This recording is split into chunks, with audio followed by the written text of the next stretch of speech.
World కప్లో Pakistan Sri Lanka match ఉర్రూతలూగించింది. Cricket అభిమానులకు కావాల్సినంత కిక్ ఇచ్చింది. మలుపులు తిరిగిన మ్యాచ్లో పాకిస్తానే విజయం సాధించింది. గెలిచినా ఓడినా ఈ మ్యాచ్ శ్రీలంకకు ముఖ్యమైనదేమీ కాదు. కానీ పాకిస్తాన్ గెలిచినప్పటికీ సెమీస్కు అర్హత సాధించలేకపోయింది. శ్రీలంకను తక్కువ స్కోర్కు పరిమితం చేయలేకపోయింది. నెట్ రన్ రేట్ను మెరుగుపరుచుకోలేకపోయింది. మరోసారి నాకౌట్ దశకు చేరకుండానే ఇంటిదారి పట్టింది.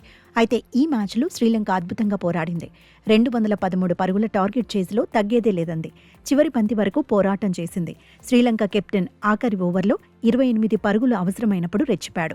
మొదటి 4 బంతుల్లోనే 3 సిక్సర్లు కొట్టాడు. ఒక 4 బాదాడు. దీంతో ఈక్వేషన్ 2 బంతుల్లో 6 పరుగులకు మారిపోయింది. అయితే చివరి 2 బంతులు ఆఫ్ స్టంప్కు దూరంగా వెళ్లాయి. ముఖ్యంగా ఆఖరి బంతి వైల్డ్ లైన్ వెలుపల నుంచి వెళ్లింది. అయినా ఎంపైర్ వైడ్గా ప్రకటించలేదు. లీగల్ డెలివరీగానే ప్రకటించాడు.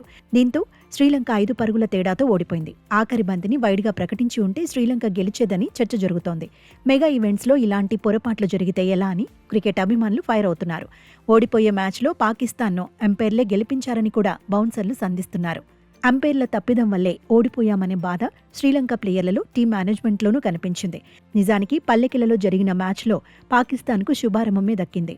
ఓపెనర్లు దంచుకొట్టారు. ఓ ఎండ్లో షాహిబ్జాదా ఫరాన్, మరో ఎండ్లో ఫకర్ జమాన్ చెలరేగిపారు. చూస్తుండగానే హాఫ్ సెంచరీలు సాధించారు. ఆ తర్వాత మరింత జోరు పెంచారు. అయితే తొలి వికెట్కు 176 పరుగులు జోడించాక ఫకర్ జమాన్ పెవిలియన్ చేరాడు. ఈ దశలో శ్రీలంక బౌలర్లు కట్టుదిట్టంగా బౌలింగ్ చేశారు. వరుసగా వికెట్లు తీశారు. షాహిబ్జాదా ఫరాన్ మాత్రం దూకుడు కొనసాగించాడు. సెంచరీ పూర్తి చేసుకున్నాడు. చివరకు పాకిస్తాన్ 8 వికెట్లకు 212 పరుగులు చేసింది. టార్గెట్ చేజ్లో 101 పరుగులకే 5 వికెట్లు కోల్పోయిన శ్రీలంక కష్టాల్లో పడింది.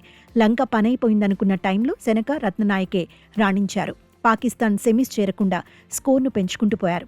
పాక్ జట్టు సెమీస్ ఆశలపై నీళ్లు చల్లుతో సొంత అభిమానులను అలరించారు. ఈ మ్యాచ్లో శ్రీలంక ఓడినప్పటికీ అద్భుత పోరాటంతో విమర్శకుల నుంచి ప్రశంసలు అందుకుంటోంది.